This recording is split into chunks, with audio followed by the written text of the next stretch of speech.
I think the best way of managing OCD in college is to find yourself some sort of support system, right?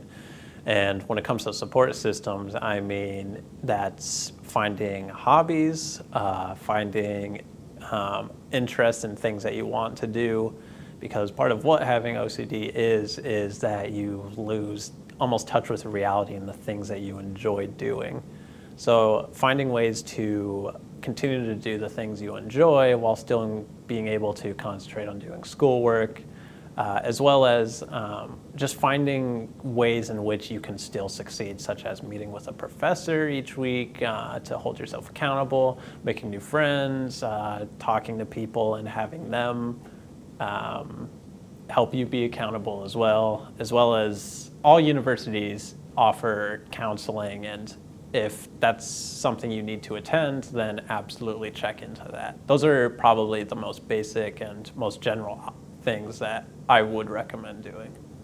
I think that, like, when I was going through high school, I kind of really didn't care about school. Like, I cared enough to, like, get like a 3.1 or 3.2 GPA, something like that.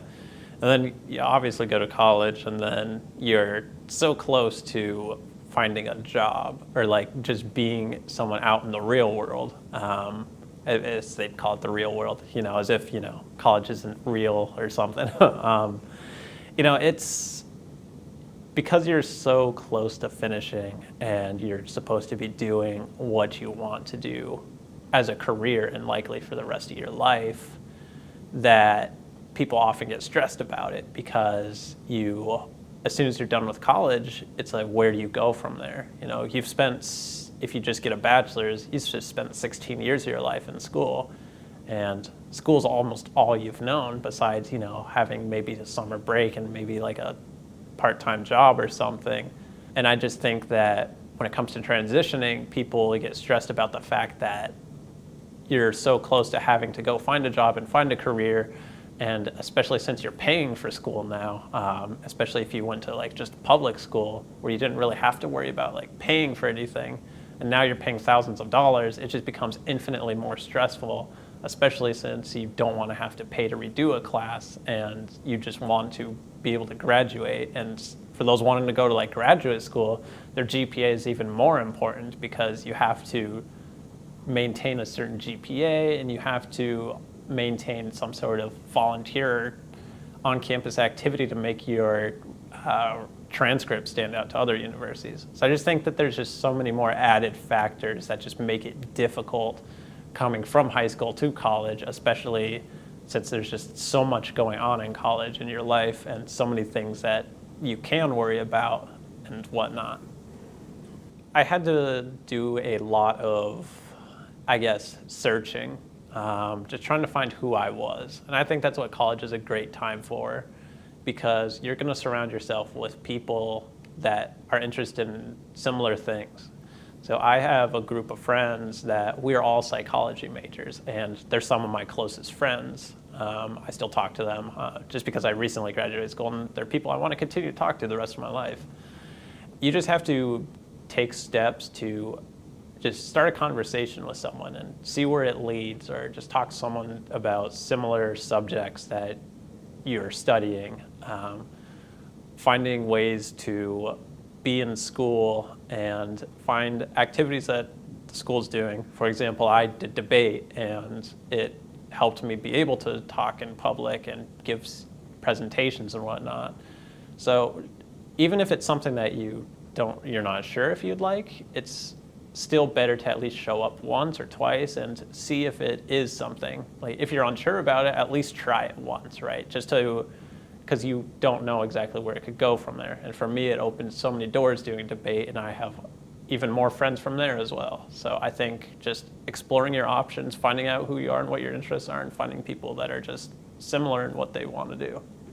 I've talked with a lot of people. I'm very open about it now. I'm definitely someone who is a big advocate of it, and I don't mind talking about it. And I understand how difficult it can be, because you fear the response and how people are going to respond to it.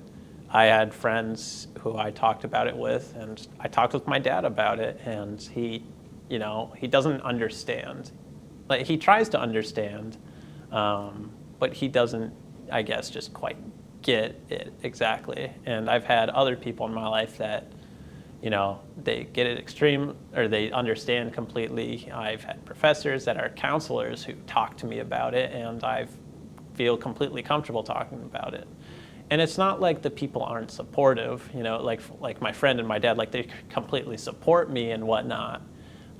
It's just difficult for them to understand it, just because it's something that's hard to explain unless you've had it, or unless you've been extremely involved in their life and you've seen something, you've seen their symptoms really begin to develop.